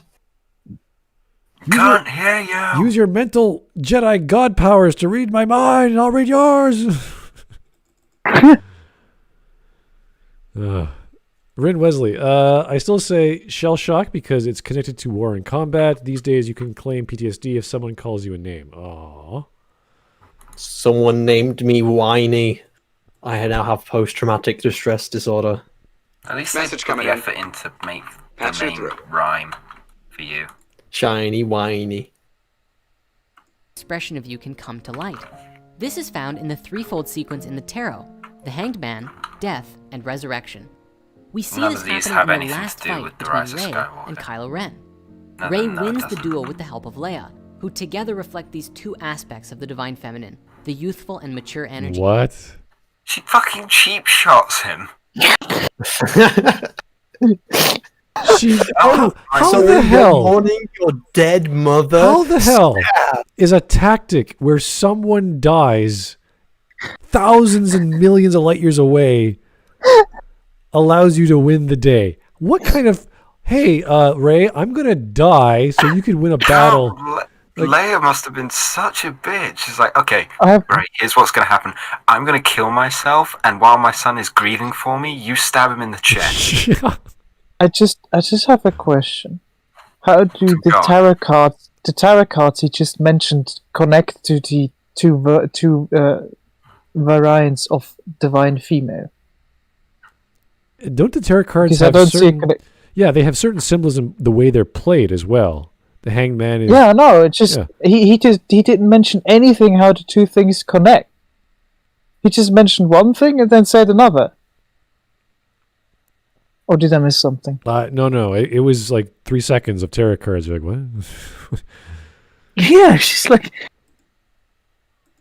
Also, I just noticed the piano music in the background is also very classic. Oh, my.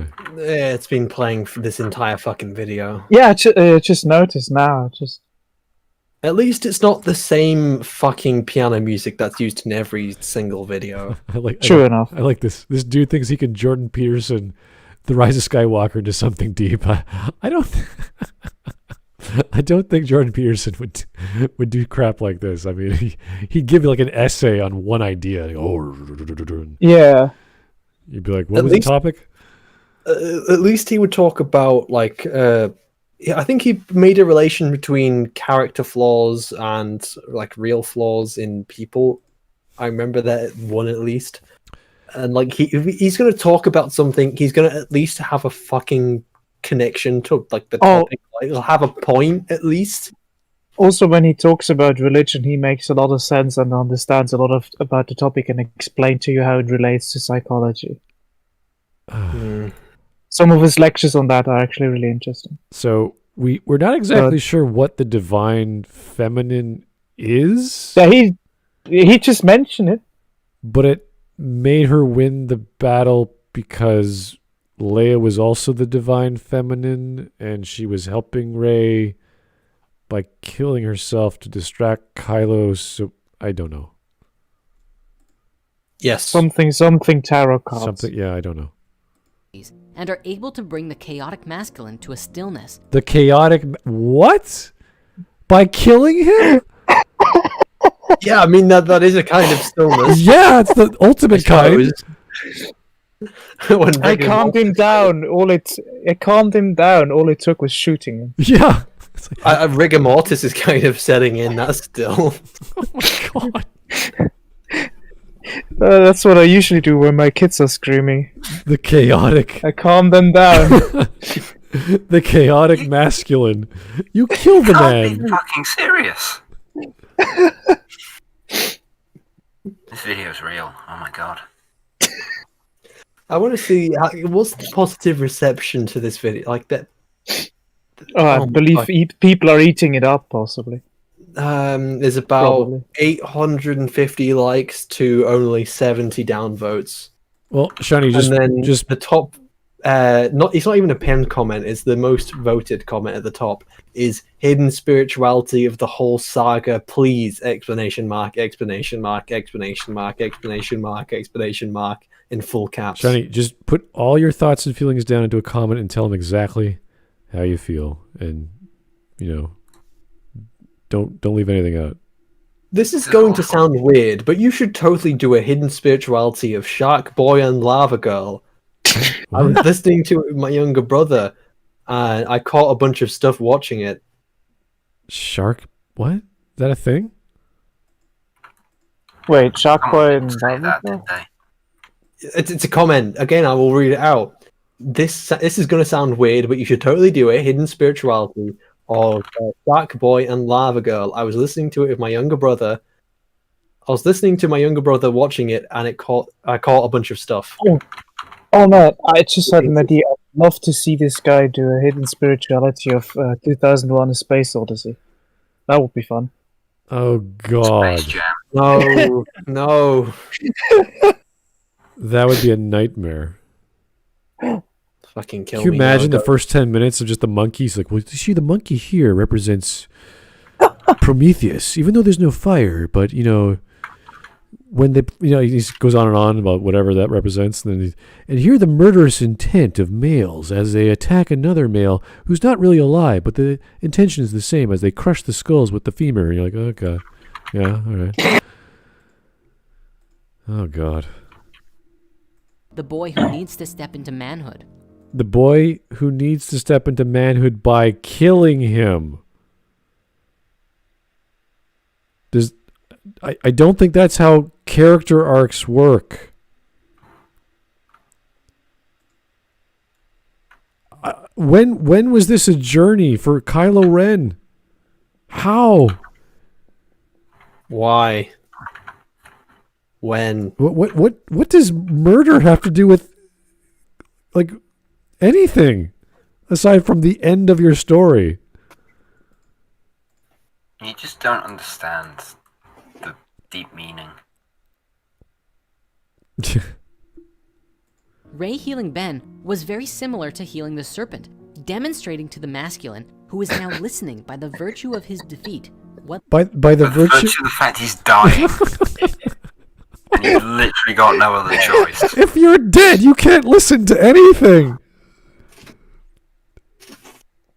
He's dying. He can't hear blood. Well, maybe he can, but he's like, oh.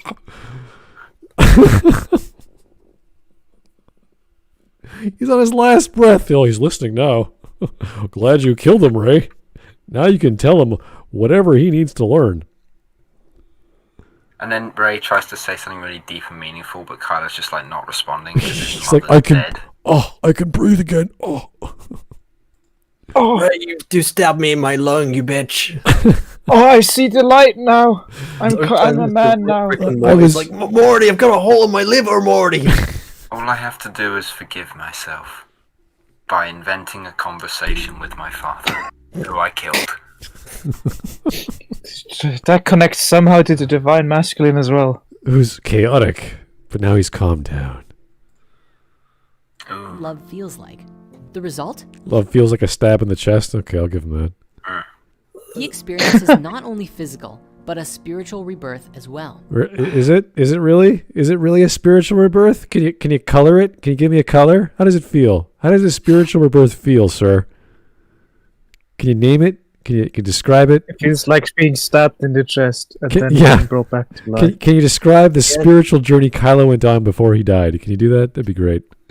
Again, you're gonna have more success if I shove my blaster up my own ass. Shiny, don't. That's that would you'd have more success in this fucking video. It'd be a better use of time. Don't give the artists ideas. Now come to the great battle with the Emperor himself. The Emperor is a reflection of one of the biggest challenges in society. How certain people will use... Wait. The biggest challenge to society is... the biggest challenge to society is when a crazy old man builds a giant death cannon. Happens all the time. Fucking Boris Johnson better get on that one. What tier's that, Boris? 4, 5, 10? That will be Trump's next passion project.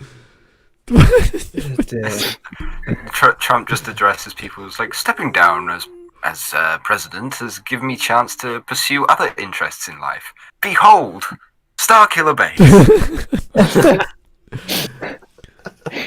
Oh God. The geriatric killing weapon god character represents a problem with today's society. It would be a challenge for society to overcome. Indeed. Yeah. Oh. That's the boss level of 2020.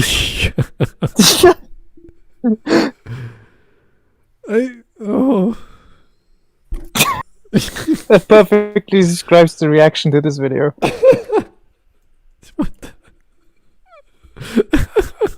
Oh dear. Okay, I gotta take a drink or something.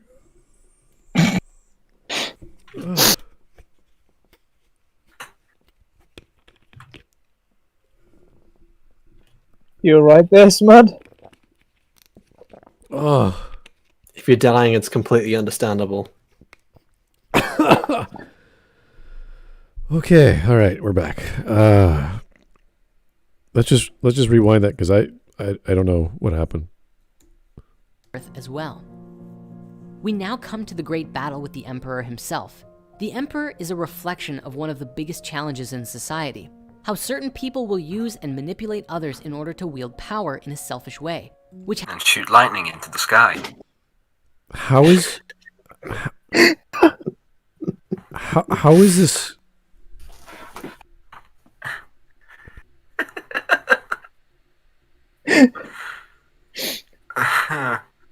So by proxy, he's manipulating Kylo to do what he wanted to do anyway.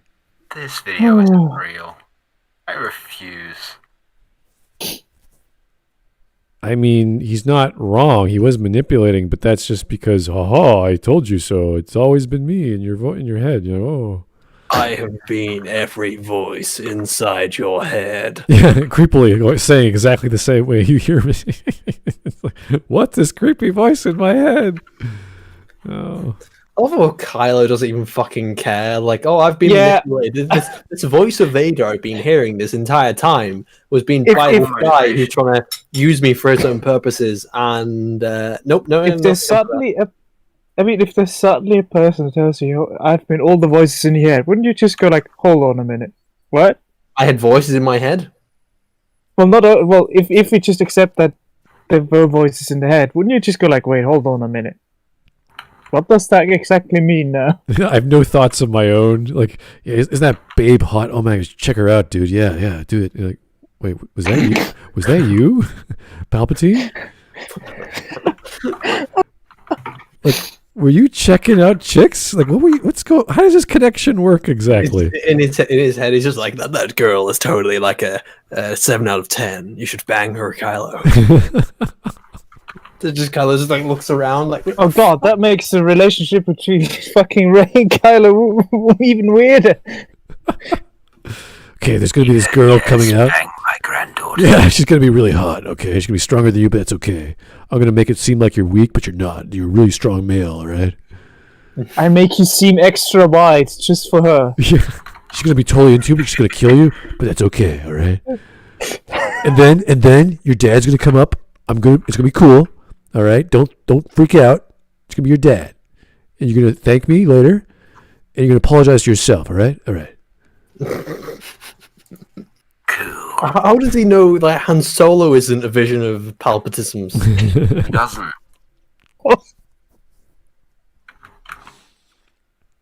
Has no choice but to corrupt him. In the book King, Warrior, Magician, Lover, it describes the fundamental archetypes of the divine masculine and how each of these archetypes splits into an aggressive and passive expression.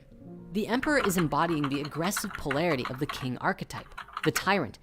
In the end, the only way to transmute his evil is the path of destruction. Alright. Yeah, no. That's dumb. Yes. I don't know, like, you're using archetypes to describe the path of whatever the hell the path of destruction is.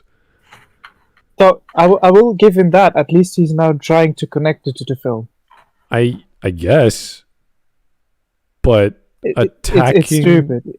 attacking Rey, which he wanted to do. So wait, no. Did he even want to? No, he wanted Rey to kill him. So he's encouraging Rey to kill him, so he can die, so he could take over her body. But for some reason, because he got hit with his lightning and he died, he can't take over her body? I mean, that's what he was trying to do, right?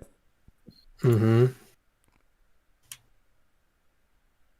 So is this the path of self-destruction? Or, like... Look, Palpatine has suicidal thoughts, okay? He just really wants someone to fucking kill him. Kill me, please! Luke, I want you to fucking stab me. Then Vader just blocks the lightsaber. It's like, Vader, you cock blocked me again. Fuck's sake, Vader. Rey, I'm the aggressive divine masculine. I must be destroyed.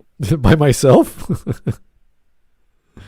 That would be a great twist. Is like Palpatine just wants to die. He keeps coming up with these really overcomplicated plans so someone powerful can come and kill him because he's desperately suicidal. But he has all these followers that refuse to let him die. Oh yeah. But that's why he was so sad when he said, "I have died before." Oh yeah, he wants this elaborate... Last time didn't work. I can't fucking die. He wants this overtly dramatic, crazy way to die, so he has to... I want my granddaughter to come back and hit me with a lightsaber, but I'll block it with my other lightsaber. Oh, it's going to be amazing. It's like, what? Being thrown down a shaft, exploding, and then exploding again didn't work either. God damn it. Mace Windu's about to slice his head off, and then he's secretly thinking, yes, yes, yes, yes. And then all of a sudden, Anakin just comes in, cuts off Mace Windu's hand. He's like, fuck! He's so excited. Anakin, piece of shit. God damn it, And that's why he starts blasting his lightning at Mace Windu. Well, he didn't aim properly, but he was super angry, so he couldn't really aim. Attack Anakin, and then he just missed. Yeah, exactly. Yeah. He's just got suicide blue balls. Now, at the very beginning, we spoke on the subject of mystic surrender and Rey's inability to truly hear Luke. Much like Ben's defeat, which allowed Apart him from to feel when she spoke compassion to once him again, earlier. Rey being drained of all of her energy allowed her to penetrate the barrier that blocked her from her connection to the Force. What? That can't be true, because she uses the Force throughout the film. Okay, so in some way, being drained of whatever energy bullshit that was disconnected her from the Force, so she the could Force connect. talk to her. So the Force. What? Drained her of power to connect to the Force, and that's how she could connect with That makes You know, usually the way I try No and sense. connect to the Wi-Fi is fucking unplug the power. it's just like Does okay, that make sense? You know the key lock model of an enzyme. You have the substrate and the enzyme. You know you need one to do the other thing, so you need the Force to connect with the Force. You can't just take one of those things away. That's not how it works. It just works. Yeah, it just works. It just works, okay? She's a dyad. Like me. I'm a dyad. She's a dyad, you know. In this, find the classic Taoist passage, empty yourself. Oh, shut the hell up, man. What are you on about? The Taoist passage, empty yourself? What the hell are you talking about? You know, I just realized something. It's just super funny that he just takes all these disparate elements from different philosophies and religions and just piles them on top of each other to make it somehow, in any possible way, shape, or form, work. When they teach you in the Tao or in Taoism to empty yourself, that's for meditation. What Yeah, the hell I know. do you think Rey was doing at the beginning of the movie? She was meditating. Was she meditating wrong? What was not working? Why now? The thing that Palpatine did was a fluke. He didn't even know that would work. And because of that fluke, therefore, now she can connect to all the Jedi. No, she is all the Jedi. That's what happened. Did Luke Became all the Jedi. did Luke teach her wrong to meditate? Did Leia teach her wrong? Teach her anything? What the hell's going on in this movie? What? I'm not. This guy is like reaching so far. I'm like, dude, stop. Oh, I think I'm hurting my throat. Okay. All right. Will become filled. And so she is, receiving exactly what she needs to defeat the great evil. Ben's final act of reviving Rey is his atonement, which is literally his at-one-ment. Wait a second. You're trying to tell me her losing some of her whatever crap that Palpatine pulled out of her enabled her to download whatever Jedi crap so that she could pull out two lightsabers. That was the thing. It makes perfect sense. That's what she needed to learn, to pull out two lightsabers. I mean, I'm not against dual wielding, but I'm like, she never figured that out. Like, she never thought, hey, maybe two might be better than one. I don't know. But how does two lightsabers deflect it better enough that it causes him to disintegrate and cause a random explosion? I don't know.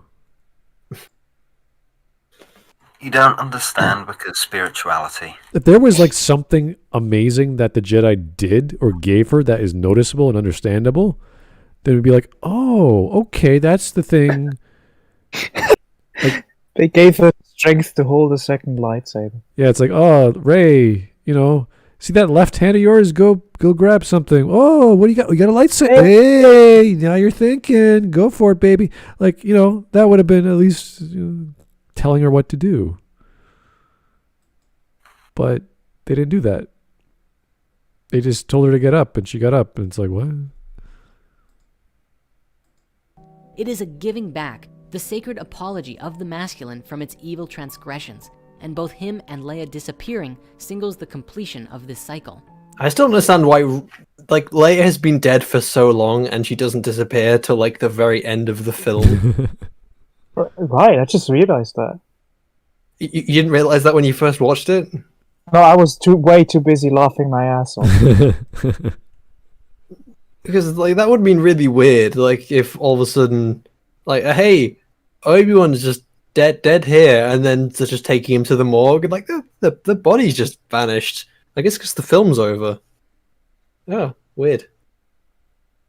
So the masculine is feeling bad, and he wants to apologize. So he's using the magic Jedi healing trick to heal Rey. And I still don't understand how force projection fucking kills someone.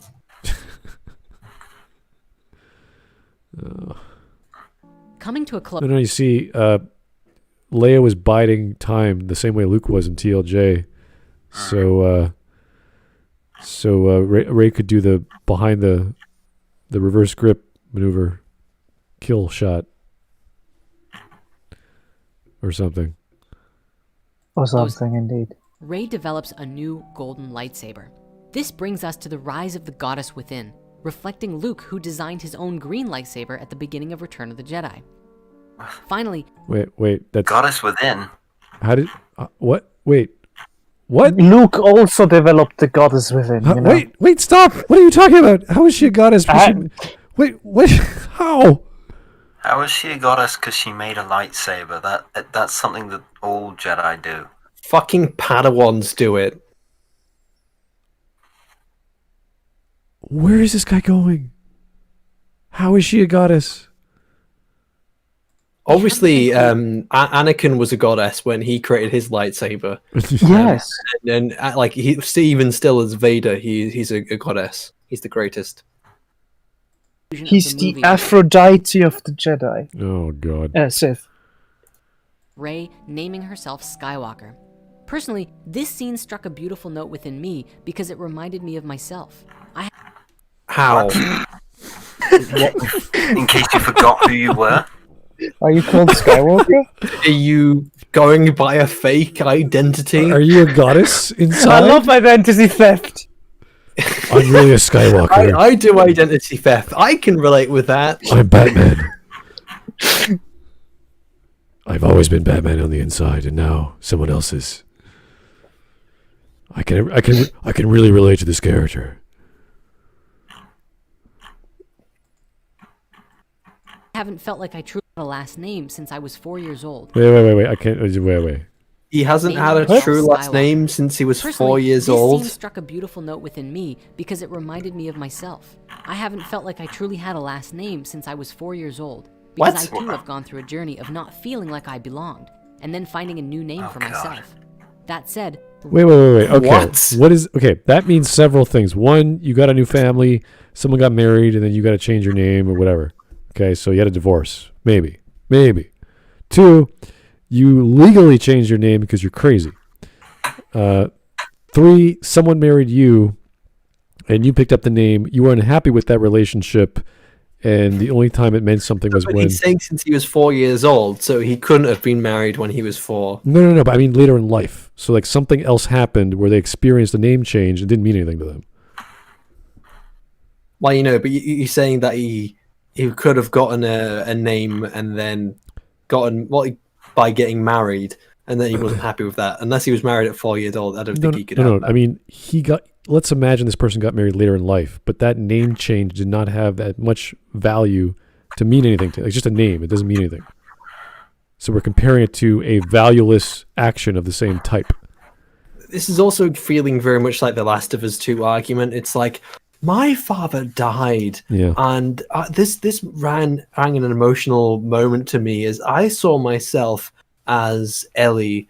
And it's like, well, that is not the same situation, and this is also like big bias. It's not surprising they had the personal subjective reflection. Oh, this reminds me of this, and therefore I liked it personally. I was like, yeah, really personal, huh? Yeah.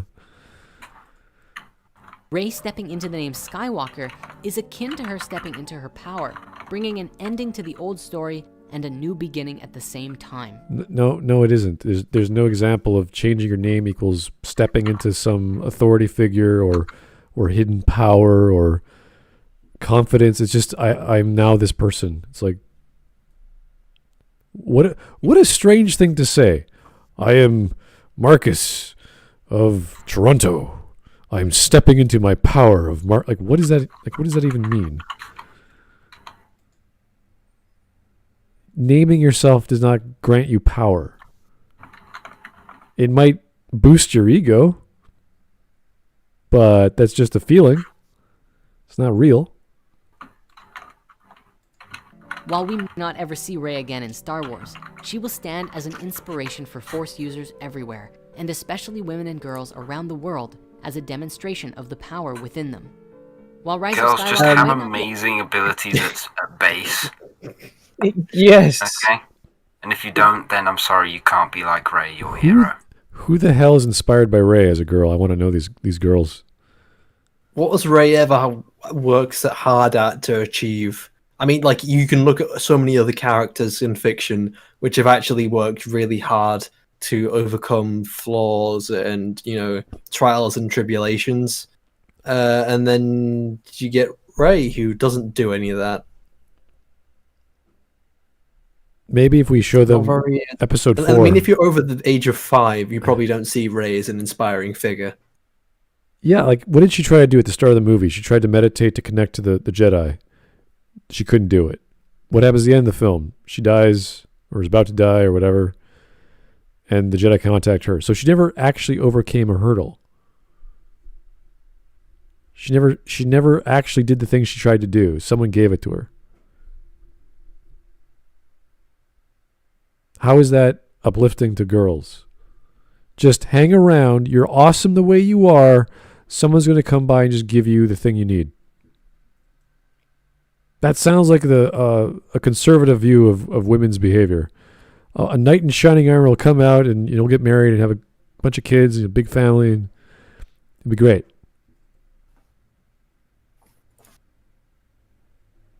At least that's what I got. Other than that, running around the room and breaking stuff because you're so amazing. Everyone should get out of your way. A perfect move. I think one of the things we often take for granted in Star Wars is how steeped and rich in spirituality they really are. But if we are to go deeper, we'll save that discussion for another time. Oh my God, he thinks there's more? Do you really think J.J. Abrams is this amazing writer who is finding symbolism in your bullshit? I don't think he was that smart. I don't think he was that well read. I don't think he was that meaningful. I don't think he cared. I have a question. What was the hidden spirituality of Rise of Skywalker exactly? All I the don't think he bullshit, explained it well. every single piece of crap he said is spirituality to him. Apparently, yeah. All the snakes, all the... What the hell? I don't even remember what the hell he said because it's so bullshit. I just... The male chaos, the divine, or was it the goddess? I don't... Divine feminine, the divine something, masculine, I and all don't- that. This video should stand as proof that you can throw a dart on the board with any topic to talk about film and just pull bits and pieces together to create some kind of tangent, as if there's a theme of spirituality throughout the film. This literally, you just throw a dart on the board, whatever the subject is, and then comb through the film Though, and just pick things that you can try I and would- like warp and misrepresent into this new subject. I would honestly got to say he did, even considering what he did an awful job of it, because you can do stuff like that much better.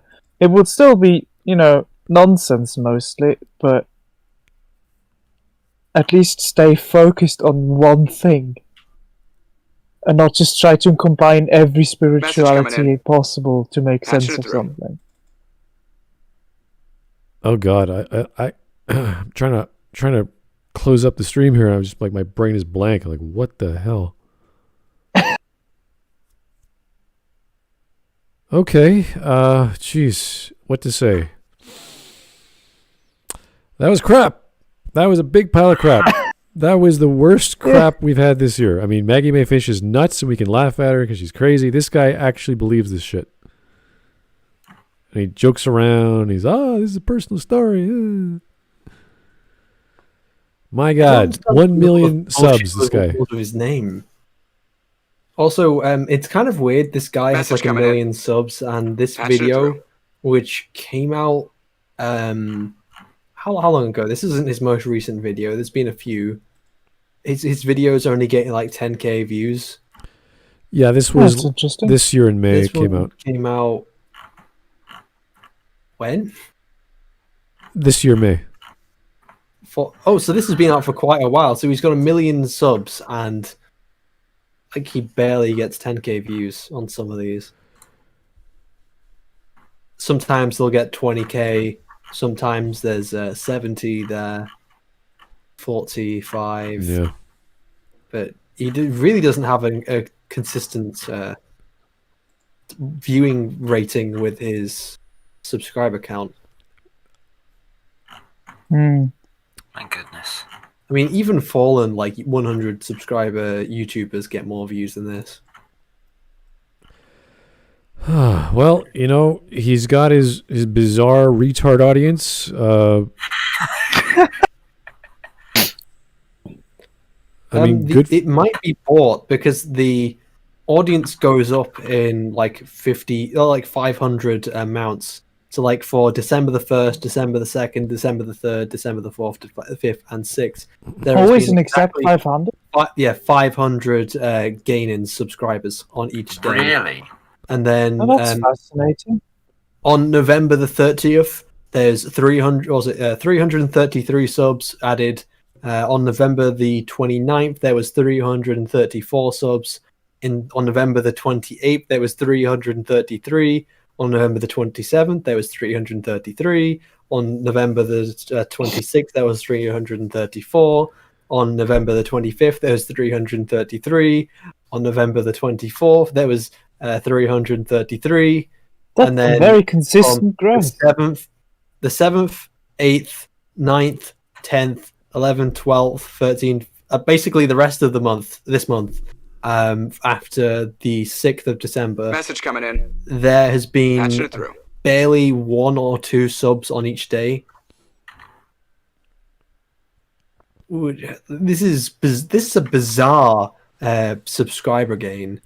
Well, again, I at the beginning of the video, I talked about how he reminded me of Kirk Cameron, and his rationalization for Christianity is very similar to his bizarre references to mythos, which is supposed to mean something, and making all these big declarations like Bray is a goddess, and there's the divine, the chaotic male. It's just like, what are you talking about?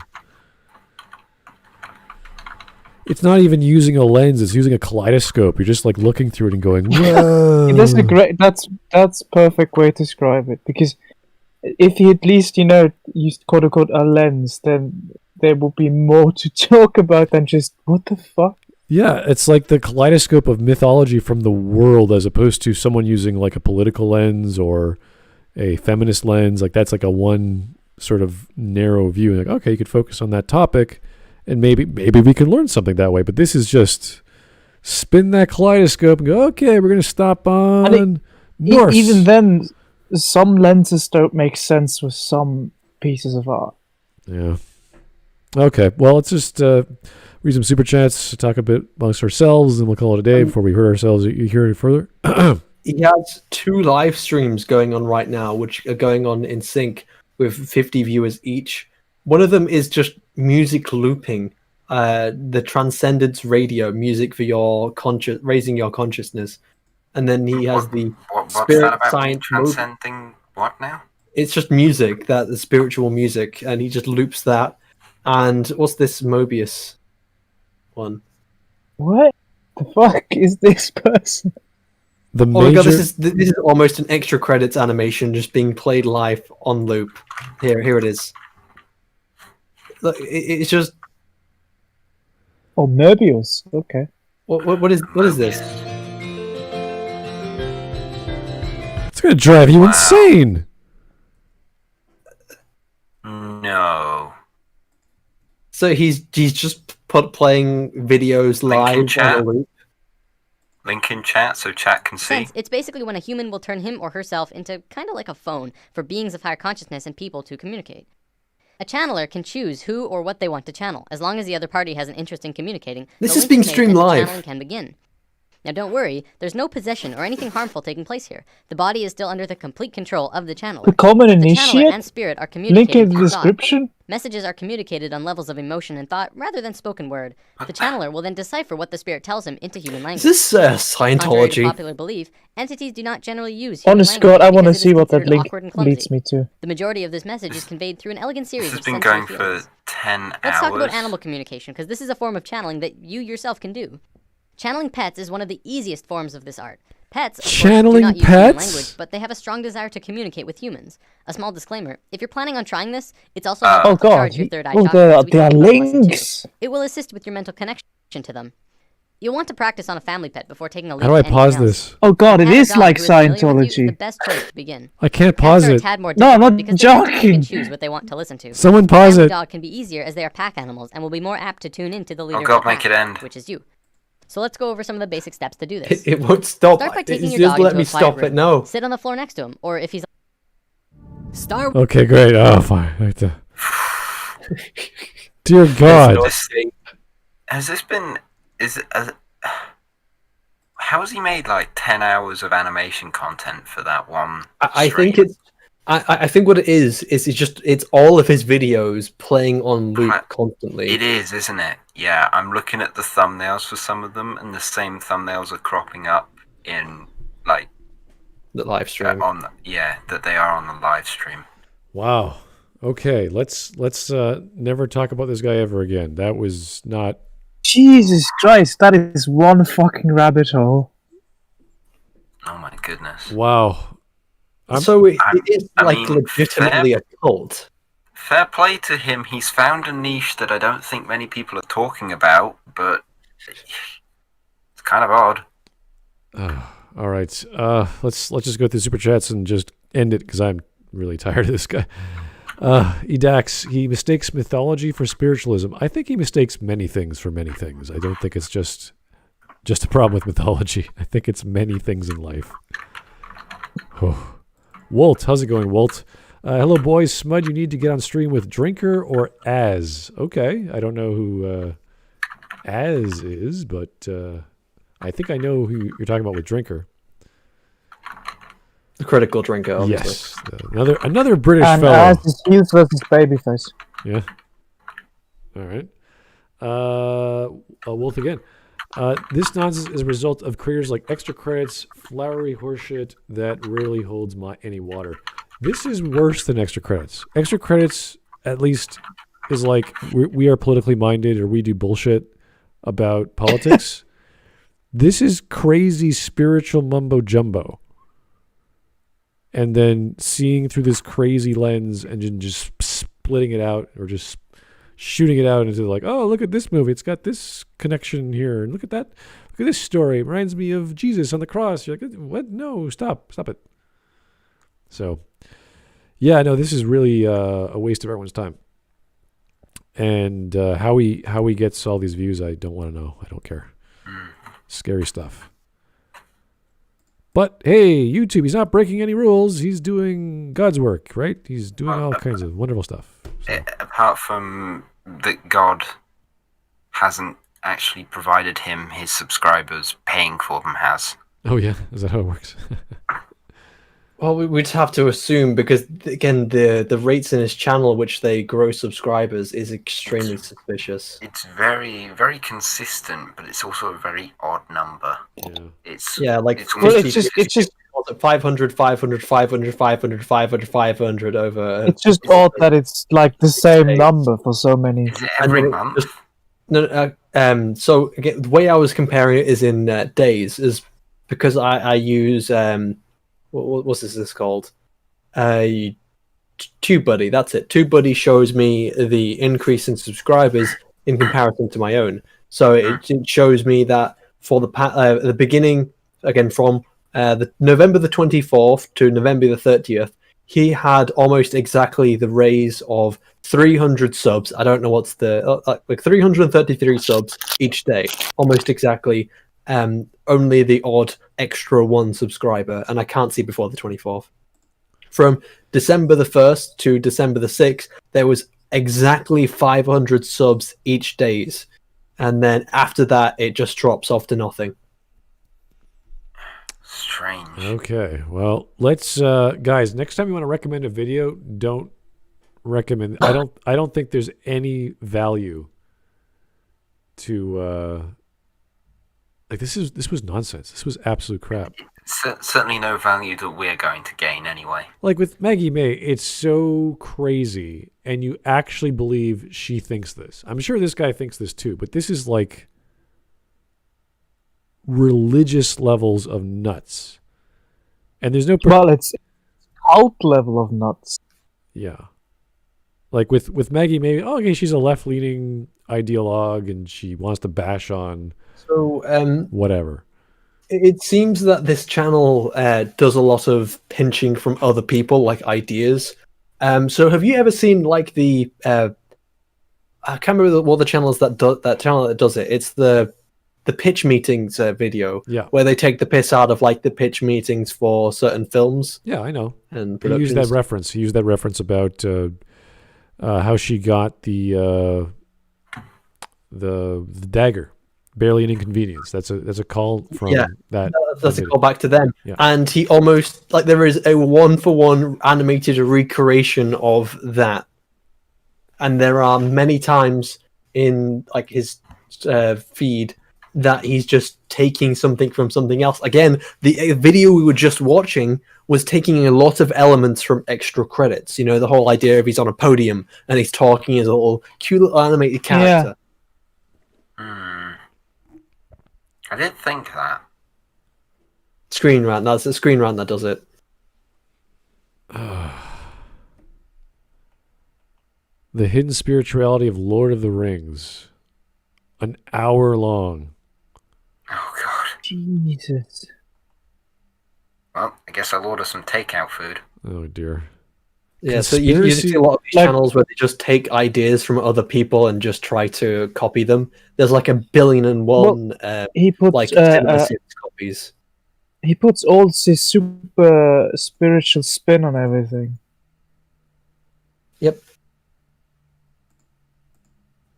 What's his most popular video? The Human History Movie Spirit Science 12, 4.3 million views. That was 8 years ago. That's an hour-long video. The Sacred Geometry Movie, 1 hour and 44 minutes, 2.1 million views. Wow, what the? Astral Projection, Spirit Science 9, 1.8 million views. This is insane. Jesus. Yeah, okay, so we're never going to cover this guy again. There's no reason. This is insane. This is not even pseudoscience. This is just crap. Wait, I just got the link that Shiny put in the chat. I just scrolled around on the website and then I got this here. I'll share it in the chat, which seems to be a bit... Your tribe is waiting for you? Your tribe is waiting for you. Spirit Mysteries is an online membership-only mystery school containing hundreds of hours. So it seems so cultish, you know, we're waiting for your tribe. Ooh. Ugh. Okay, let's never speak about this guy ever again. Okay, people? Yes. Please. I'm okay with that. Because of training in a community of thousands of students across the world sharing in their spiritual discoveries and growth. Boy. God, that is really scarily cultish, and even the logo is looks like some kind of Scientology spin-off. So creepy. So Maggie May Fish is like one girl creepy.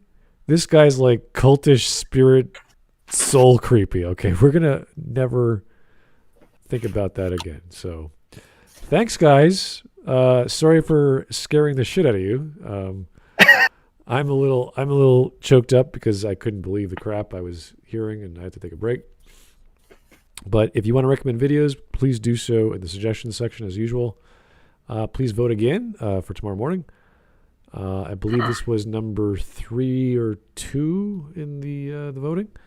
Still going through your suggestions, so it does take time. We'll get them to eventually. This is all evidence democracy does not work. Democracy is, it's. But I love democracy. Well, I love the Republic. I don't care. Yeah. Oh no. So, good night. Thanks for joining us. Thanks, guys, for tuning in. Thanks, Philosopher. Thank you, Shiny. And thank you, Voice. We'll talk to you guys real soon. Have yourself